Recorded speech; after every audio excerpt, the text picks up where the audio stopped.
सबको जय मसीह की। आपका स्वागत है बाइबल अध्ययन कक्षा में। हम बाइबल में से दूसरी पुस्तक का अध्ययन कर रहे हैं जो निर्गमन की पुस्तक है। और पिछली कक्षा में हमने इस पुस्तक को 3 भाग में बांटा था और हमने इस पुस्तक का जो परिचय पिछली क्लास में दिया था। मेरी आशा है कि आप सबको याद है। पहला भाग जो 1 से 18 अध्याय तक था जो निर्गमन के बारे में बताता है। 19 से 24 अध्याय व्यवस्था के बारे में और 25 अध्याय से फिर हम तीसरे भाग को पढ़ते हैं जो मिलाप के तंबू के बारे में बताता है। और हमने जो पहला भाग है निर्गमन उसके बारे में पिछली कक्षा में सीखा था और इस कक्षा में हम दूसरे भाग में हम सीखेंगे जो है व्यवस्था के बारे में। मैं अपेक्षा करता हूं कि आपको याद है जो पिछली क्लास में हमने सीखा। अंत में जैसे लाल समुंदर को पार करके जो इजरायली लोग हैं वो शूर जंगल में हैं, फिर एलीम से सीन जंगल तक, फिर रपीदिम और आखिरी में सीने पर्वत के पास। ये 19 अध्याय तक हमने पढ़ा था और अब हम 19 अध्याय से शुरुआत करेंगे। और 19 अध्याय में हम देखते हैं कि वो लोग सीने पर्वत के पास हैं और परमेश्वर उन्हें कहते हैं अपनी यात्रा को यहाँ पे रोकने के लिए। वो एक उद्देश्य के लिए बाहर बुलाए गए थे, वो था परमेश्वर की महिमा करने के लिए। क्योंकि परमेश्वर ने इस बात को कहा था कि मेरे लोगों को जाने दो कि वो मेरी उपासना करें। और इसीलिए परमेश्वर ने इजरायली लोगों को बाहर निकाला और व्यवस्था यहाँ पे दी ताकि वो जो एक अभ्यास है उनके जीवन में शुरू हो, ताकि परमेश्वर को उपासना मिले। इसलिए 19 से हम 24 अध्याय तक हम पढ़ सकते हैं व्यवस्था के दिए जाने के बारे में, जो असलियत में परमेश्वर की पवित्रता को दिखाता है। व्यवस्था जो है वो परमेश्वर की पवित्रता को प्रकट करता है और जो पवित्रहीन या व्यवस्थाहीन लोग हैं उनको वो व्यवस्था के अंदर लेके आते हैं कि वो एक जिम्मेदारी का जीवन जिए। और हर एक विश्वासियों को ये समझना ज़रूरी है, क्योंकि बहुत से लोग जब उद्धार को प्राप्त करते हैं उन्हें लगता है कि हम अपना जीवन जैसा हम चाहें वैसे हम बिता सकते हैं, क्योंकि वचन में एक वचन को वो कहते हैं कि जहाँ पे आत्मा है वहाँ पे स्वतंत्रता है। लेकिन ऐसा नहीं है। जब आपको यीशु मसीह में उस स्वर्ग राज्य में बुलाया है तो एक उद्देश्य और एक रीति में चलने के लिए आपको बुलाया है, क्योंकि एक व्यवस्थाहीन लोगों को व्यवस्था के अंदर लेके आए। क्योंकि जब उनका छुटकारा हुआ वो लोग या वो जन जो जिम्मेदारी के साथ नहीं जी रहे थे उनको वो व्यवस्था दी ताकि लोग अपने जीवन को एक जिम्मेदारी के साथ जिए, ताकि मैं और आप भी अपना जीवन जो है बिना उद्देश्य के ना जिए लेकिन एक उद्देश्य के साथ जिए। और इस व्यवस्था में आज्ञाएं थी, न्याय थे और कुछ फरमान थे। और जो व्यवस्था उनको दी थी उसको समझने के लिए हम इसको 3 भाग में हम लोग बांट सकते हैं। सबसे पहले है आज्ञाएं या आदेश, दूसरा है निर्णय और फिर विधियाँ। 19 से 20 जो है हम आज्ञाओं के बारे में पढ़ते हैं। नैतिक जीवन को संचालित करने वाले आदेश, वहाँ पे हम जो है उन 10 आज्ञाओं को पाते हैं और पाते हैं कि पाप क्या है। वहाँ पे हम देखते हैं सही क्या है, गलत क्या है और परमेश्वर को कैसे प्रसन्न करें। और जो छुटकारा पाए हुआ व्यक्ति एक जिम्मेदारी के साथ एक व्यक्ति है जिसे देखना ज़रूरी है अपने आप को उस पाप से अलग, और ये जानना ज़रूरी है कि क्या सही है गलत है परमेश्वर के नज़रों में और परमेश्वर को प्रसन्न करने वाली बातें। और इसीलिए जो ये नैतिक आज्ञाएं हैं परमेश्वर के द्वारा लोगों को दी गई। इसके बाद 21 से 23 अध्याय तक हम देखते हैं न्याय या फिर निर्णय के बारे में। सामाजिक जीवन से संबंधित निर्णय, स्वामी और दास के संबंध से संबंधित निर्णय, संपत्ति के अधिकार, सबत और पर्व से संबंधित नियम। 21 अध्याय में हम स्वामी और दास के संबंध से संबंधित निर्णय पाते हैं। 22 अध्याय में संपत्ति के अधिकार से संबंधित निर्णय और 23 अध्याय में सबत और पर्व से संबंधित नियम। और ये सामाजिक जीवन से जुड़ी हुए नियम हैं जो दिए गए। वो जो आज्ञाएं थी वो नैतिक जीवन या हमारे व्यक्तिगत जीवन के बारे में थी, लेकिन जो नियम या निर्णय थे वो सामाजिक जीवन को लेकर थे। और 24 अध्याय में हम विधियों के बारे में पढ़ते हैं, सही जीवन को संचालित करने वाली विधियाँ। तो जो नैतिक नियम थे उसमें हम 10 आज्ञाओं को पाते हैं। वो पाप और सही गलत के बारे में और परमेश्वर को प्रसन्न करने के बारे में बताते हैं। और दूसरा वो जो सामाजिक नियम या निर्णय के बारे में हमने देखा वो दिए गए, वो बात करते हैं यहूदी परंपराओं के बारे में, सबत के बारे में, पर्व के बारे में, आराधना और उपासना के बारे में, बलिदान के बारे में और ऐसी अन्य चीज़ों के बारे में। और मैं आपको याद दिलाना चाहता हूँ कि ये बातें जो हैं वो नए नियम में इतने मायने नहीं रखती, क्योंकि ये जितनी भी व्यवस्था है वो यीशु मसीह में वो पूरी हुई। लेकिन हम नैतिक नियम को हम देख सकते हैं। और वो जो सामाजिक विधियाँ जो दी गई वो यहूदी समाज के लिए वो उनकी परंपराओं के बारे में थी, जो धार्मिक परंपराएं जिसमें वो चलते हैं। वो भी हमारे लिए महत्वपूर्ण नहीं है, क्योंकि वो केवल यहूदी लोगों के लिए दी गई। लेकिन जो नैतिक व्यवस्था है, जो सही गलत, पाप और परमेश्वर को प्रसन्न करने के बारे में, उसे अभी भी हम देख सकते हैं। और एक और बात को हम सोच सकते हैं कि जो व्यवस्था है वो क्यों दी गई। व्यवस्था दी गई कि वो जो सहीपन का एक स्तर है, मनुष्य उसे जान सके। आप कल्पना करें इस बात की, जो लोग छुटकारे में लेके आए गए, उन लोगों के मन में जो सहीपन का जो स्तर के बारे में कोई ज्ञान नहीं था। वो लोग अपने मन या फिर अपनी भावनाओं के अनुसार कैसा भी जीवन जो है वो जी सकते थे। एक ऐसा समूह जो है वो परमेश्वर छुटकारे में लेके आए, और फिर इन लोगों को परमेश्वर ने प्रकट किया कि जो पवित्रता या सहीपन है परमेश्वर के नज़रों में, उसका स्तर क्या है। और जो आने वाली पुस्तकें हैं उन वचनों में भी हम इसके बारे में पढ़ सकते हैं। लेवी व्यवस्था उसका 18 अध्याय में, व्यवस्था विवरण में भी मैं कुछ वचनों को पढ़ना चाहता हूँ। लेवी व्यवस्था उसका 18 अध्याय में अगर हम पहले 5 वचनों को पढ़ेंगे तो हम बेहतर जान पाएंगे। वो हमें इस बात को याद दिलाती है कि जो मिस्रियों ने किया उसके पीछे मत चलो, और वो लोग जो कनान, जो वादा की हुई भूमि की ओर जा रहे थे, उनके तरह ना बनो। क्योंकि एक स्वाभाविक रूप है हमारा कि जैसे हमारे आसपास के लोग हैं हम वैसे ही व्यवहार करते हैं। क्योंकि ये लोग मिस्री लोगों के बीच में रहे, इनको मालूम था कि मिस्री लोग कैसे चलते हैं। और अब ये जो लोग हैं जो यात्रा कर रहे हैं उस वादा की हुई भूमि की ओर, कनान देश की तरफ, और जब वो वहाँ पे जाएंगे वो उन लोगों को देखकर उनकी तरह अपना स्वभाव ना बनाए। तो परमेश्वर इस बात को याद दिलाते हैं, जो चीज़ें आपने मिस्र में देखी और जो बातें आप कनान में देखने जा रहे हैं, लेकिन कहा मेरी आज्ञाओं को मानो, मेरी व्यवस्था पे आप लोग चलो, और अगर आप उन्हें मानोगे तो उसके द्वारा आप चलोगे भी। ये बहुत ज़रूरी है कि अगर आप छुटकारा पाए हुए एक जन हैं, अगर आपने वो नया जन्म प्राप्त किया है, पवित्र आत्मा उत्साहित करते हैं कि आप अपना जीवन अब जो पुराना है उसके समान ना जिए, या उन लोगों की तरह जिन कलीसियाओं में आप शामिल हुए उन लोगों को देखकर अपने जीवन ना चलें, लेकिन जो परमेश्वर के वचन के अनुसार, उसकी रीति के अनुसार चलें। और व्यवस्था विवरण उसके 4 अध्याय में भी कि कुछ भी मेरे बातों में ना जोड़ो और कुछ भी मेरी बातों में से ना घटाओ, क्योंकि हम कुछ भी उसमें जोड़ नहीं सकते, कुछ भी हम उसमें घटा नहीं सकते। क्योंकि कई बारी जब हम अनुवाद करते हैं, बहुत सी बारी लोग क्या है जोड़ते या फिर घटाते हैं परमेश्वर के वचनों में जो लिखा हुआ है। लेकिन जब हम यहाँ पे व्यवस्था विवरण में पढ़ते हैं, परमेश्वर ने कहा कि कुछ भी जो है मेरे वचनों में ना जोड़ो और कुछ भी इसमें से ना घटाओ। अगर हम इसे पढ़ते हैं व्यवस्था विवरण 4 अध्याय और 2 वचन में, यहाँ पे लिखा है जो आज्ञा मैं तुमको सुनाता हूँ उसमें ना तो कुछ बढ़ाना और ना कुछ घटाना। तुम्हारे परमेश्वर यहोवा की जो जो आज्ञा मैं तुम्हें सुनाता हूँ उन्हें तुम मानना। वो बदलने के लिए नहीं थी, कुछ भी जोड़ने या कुछ भी घटाने के लिए नहीं थी।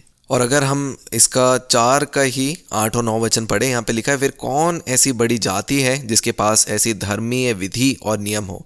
और सच में अगर हम हर एक जाति को या हर एक देश को देखें, किसी के पास भी ऐसी विधियाँ या ऐसे नियम नहीं है जो हम बाइबल में पाते हैं, जो परमेश्वर के द्वारा यहूदी लोगों को दिए गए। और जब हम इस 4 अध्याय को हम पूरा पढ़ते हैं और जब हम इसके 32 वचन को पढ़ते हैं, 32 से अगर हम 36 वचन को देखते हैं, यहाँ पे लिखा है कि आकाश में से उसने तुझे अपनी वाणी सुनाई कि तुझे शिक्षा दे, और पृथ्वी पर उसने तुझे अपनी बड़ी आग दिखाई और उसके वचन आग के बीच में से आते हुए तुझे सुनाई पड़े। ऐसा किसी परमेश्वर ने नहीं किया। क्या आप लोग समझ रहे हैं इन बातों को कि किसी भी जाति ने, किसी भी लोगों में जो है ऐसे नियम नहीं है।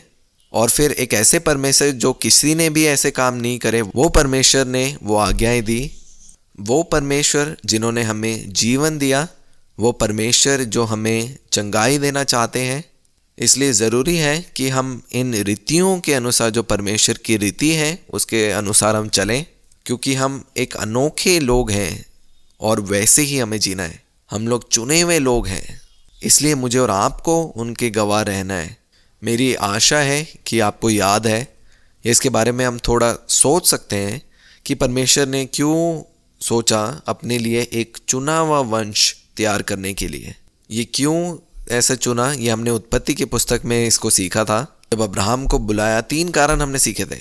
पहला, वो व्यवस्था देना, उसके अनुसार जीना और उसके गवाह ठहरना, और उस उद्धारकर्ता के लिए इस संसार में आने के लिए। तो व्यवस्था अभी मिली, उस समय में व्यवस्था नहीं थी। जब अब्राहम को बुलाया गया उस समय व्यवस्था नहीं दी गई, लेकिन उनको हम यहाँ पे पाते हैं। और यहाँ पे उन्होंने कहा कि ये जो व्यवस्था है इनके अनुसार आप चलें, ताकि लोग भी आपको देखकर जान पाएं कि आप किनके हैं, कि आप एक चुना हुआ वंश है, कि आप पवित्र किए हुए, अलग किए हुए लोग हैं और एक जीवित परमेश्वर हैं जो आपसे बात करते हैं, जो आपके साथ चलते हैं, आपसे बातचीत करते हैं और आप उनके चुने हुए हैं। और ये बात हम सभी विश्वासियों को याद करनी है कि जो सहीपन का एक स्तर है परमेश्वर के द्वारा स्थापित किया गया वहाँ पे, और ये अब्राहम के वाचा के साथ दिया गया। हमने अब्राहम के साथ जो परमेश्वर ने वाचा बांधी इसके बारे में हमने सीखा था, जिसको उत्पत्ति 15 अध्याय में पढ़ा था, और गलातियों की पत्री 3 अध्याय में भी जिसे देख सकते हैं कि ये व्यवस्था उसके साथ साथ दी गई जो वाचा अब्राहम के साथ बांधी थी परमेश्वर ने। और व्यवस्था क्यों? बाइबल में लिखा है व्यवस्था एक शिक्षक के समान है, ताकि वो जो पाप मनुष्य में बसा है उसे वो दिखा सके। इसके बारे में हम विस्तार से गलातियों की पत्री और रोमियो की पत्री में हम पढ़ सकते हैं।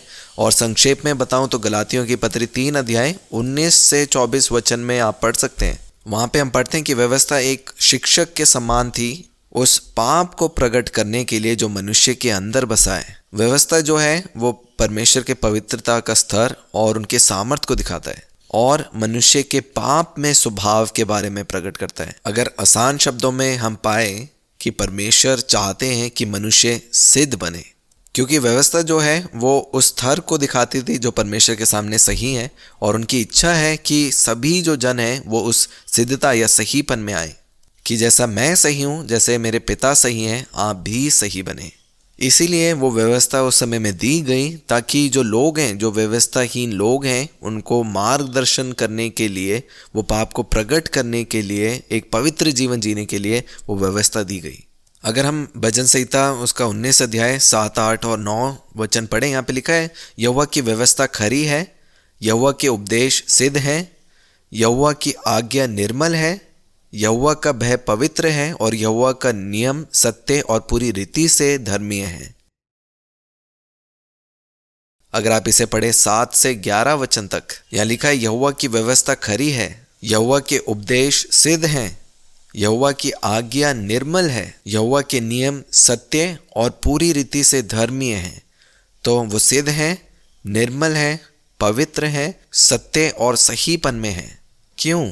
ताकि लोग सिद्ध, ताकि लोग निर्मल, ताकि लोग पवित्र और ताकि लोग सत्य में रहें। और अगर हम रोमियो की पत्री उसका 7 अध्याय और उसके 12 से 16 वचन तक जब हम पढ़ते हैं, यहाँ पे लिखा है जो व्यवस्था परमेश्वर के द्वारा दी गई वो पवित्र है, वो सही है और वो आत्मिक है।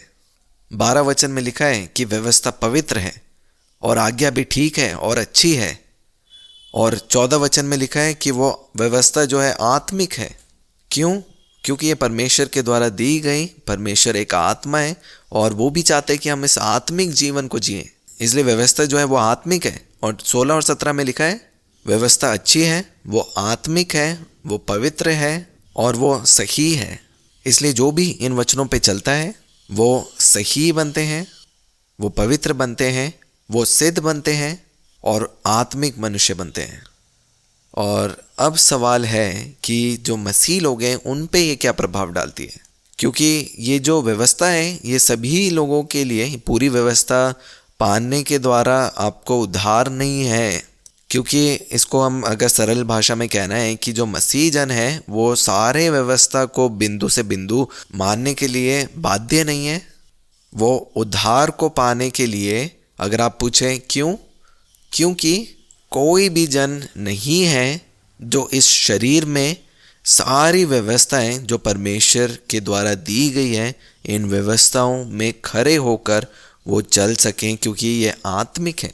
लेकिन एक व्यक्ति है जिन्होंने ये सब पूरा किया और वो है यीशु मसीह, क्योंकि हम नहीं कर पाए और वो हमारी इस कमी को दिखाते हैं कि हम कभी भी शरीर में इन कामों को पूरा नहीं कर सकते। और वो दिखाती है कि हमारा स्वभाव क्या और परमेश्वर का जो सहीपन का स्तर है वो क्या है। इसलिए परमेश्वर ने यीशु मसीह को भेजा, जिन्होंने व्यवस्था की हर एक बिंदु से बिंदु के अनुसार वो चले, और व्यवस्था ने इसके पश्चात प्रकट किया कि हम कितने पापी हैं।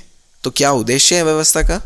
कि वो पाप में स्वभाव को प्रकट करे जो मनुष्य के अंदर है, कि वो पाप का स्वभाव कैसे हम सब के अंदर वास करता है। हम लोग एक वचन को पढ़ेंगे, रोमियो की पत्री उसका 3 अध्याय और उसके 20 वचन में लिखा है, वो पाप की पहचान के लिए व्यवस्था दी गई, ना कि उससे उद्धार देने के लिए। क्योंकि वो उसकी पहचान तो देती है पाप की, लेकिन उसका समाधान नहीं देती। अगर मैं इसको बयां करने चाहूँ एक उदाहरण के रूप में, तो हम कह सकते हैं कि व्यवस्था एक चिकित्सीय निदान प्रयोगशाला के समान है। एक चिकित्सीय निदान प्रयोगशाला के रूप में हम व्यवस्था को बता सकते हैं, या एक आईने के रूप में हम दिखा सकते हैं। क्योंकि जब हम आईने में देखते हैं, हम अपने आप को देखते हैं कि हम कैसे हैं। और जब हम एक चिकित्सालय में जाते हैं, वहाँ पे लोग देखकर बता सकते हैं कि हमें क्या बीमारी है, लेकिन वहाँ पे जो समाधान हमें प्राप्त नहीं होता। जो समाधान है वो डॉक्टर की ओर से आता है। जो आईना है वो आपका चेहरा साफ नहीं करेगा, आपको खुद आपका चेहरा साफ करना है।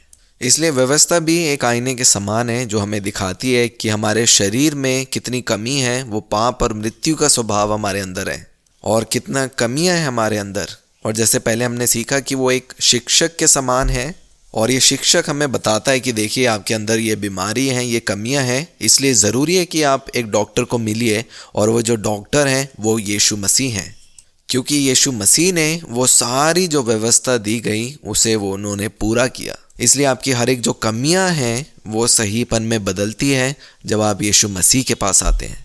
यीशु मसीह ने वो संपूर्ण जो कीमत है वो चुका दी। वो हर एक व्यवस्था जो हमने तोड़ी, हर एक जो दोष मेरे और आपके ऊपर था, वो उन्होंने अपनी देह में ले लिया। इसलिए आप यीशु मसीह को जानिए, क्योंकि वो ही हैं जो समाधान है और हर एक समस्या को दूर करने के लिए सामर्थ्य हैं। जब यीशु मसीह क्रूस पे गए, वो सारा जो सज़ा मेरी और आपकी थी वो उन्होंने अपनी देह में ले ली। वो सारी ताड़ना, वो मृत्यु उन्होंने अपने ऊपर ले ली, ताकि उनका जो जीवन है आज मुझे और आपको वो जीवन मिल पाए। और पौलुस इस विषय के बारे में गलातियों की पत्री 3 अध्याय 19 से 26 वचन में कहते हैं। अगर हम इसको पढ़ें, गलातियों 3 अध्याय 19 वचन में लिखा है, यहाँ पे लिखा है, तब फिर व्यवस्था क्यों दी गई। यहाँ पे पौलुस एक सवाल पूछ रहे हैं और उसका उत्तर भी वो दे रहे हैं, जिसको हम इसके 24 वचन में ही पढ़ सकते हैं। यहाँ पे लिखा है 24 वचन में, इसलिए व्यवस्था मसीह तक पहुँचने के लिए हमारी शिक्षक हुई कि हम उस विश्वास से सही ठहरे। तो मसीह विश्वास योग्य है और मैं और आप सही ठहरते हैं हमारे विश्वास के द्वारा। और इसी के 25 वचन में इस प्रकार लिखा है, परंतु जब विश्वास आ चुका तो हम अब शिक्षक के अधीन ना रहे, क्योंकि तुम सब उस विश्वास के द्वारा जो मसीह यीशु पर है परमेश्वर की संतान हो। ये उद्देश्य था व्यवस्था का। जैसे 25 वचन में हमने पढ़ा, जब विश्वास आया जो यीशु मसीह में मैंने और आपने किया, मैं और आप अब उस हाकिम या उस शिक्षक के अधीन ना रहे, लेकिन मैं और आप, हम सब जिन्होंने यीशु मसीह पे विश्वास किया, उसके द्वारा हम परमेश्वर की संतान बने। इसीलिए हमें विश्वास करना ज़रूरी है यीशु मसीह पे, क्योंकि हम कभी भी अपने शरीर के कामों के अनुसार उस व्यवस्था में को पूरा नहीं कर सकते। इसलिए जो हमारा विश्वास यीशु मसीह में है वो हमें सही बनाता है, और ये उद्देश्य है व्यवस्था का। व्यवस्था दी गई उसका बीमारी का समाधान करने के लिए नहीं, लेकिन वो प्रकट करने के लिए कि पाप हमें है और हमें एक उद्धारकर्ता की जरूरत है। और वो उद्धारकर्ता यीशु मसीह है, क्योंकि उन्होंने वो सारी व्यवस्था को पूरा किया। इसलिए जब हम उनके पास आते हैं वो हमारी हर क्षेत्र में मदद करते हैं। तो व्यवस्था एक शिक्षक के समान थी, जिसने हमारी कमियां दिखाई और हमें दिखाया वो कौन है जो हमारी इन कमियों को दूर कर सकता है। और ये उद्देश्य है व्यवस्था का, जो मनुष्य को दी गई परमेश्वर के द्वारा मूसा को। परमेश्वर ने इजरायली लोगों को चुना वो व्यवस्था देने के लिए, और एक नियम में उसको आधारित किया ताकि वो लोग उनमें चलें, ये दिखाने के लिए कि परमेश्वर सिद्ध है और वो चाहते हैं हम भी सिद्ध बने। और मैं और आप भी जिन्होंने अब यीशु मसीह पे विश्वास किया है, अब वो भी चाहते हैं कि हम सिद्ध बने। और जो आज्ञा है, जो यीशु मसीह की व्यवस्था है, क्योंकि गलातियों की पत्री 6 अध्याय में हम पढ़ते हैं कि हम ये व्यवस्था जो मूसा को दी गई उसके अधीन नहीं है, लेकिन एक नई व्यवस्था है जो यीशु मसीह के द्वारा स्थापित की गई। अगर हम सुसमाचार में पढ़ते हैं पहाड़ी उपदेश, यीशु मसीह उन बातों के बारे में वहाँ पे बात करते हैं। इसलिए आप और अधिक यीशु मसीह को जानिए, वो आपकी हर एक चिंता को दूर करेंगे और वो आपको आपके हर एक पापों से अलग कर आपको वो सिद्ध करेंगे। परमेश्वर पिता आप सबको आशीष दे।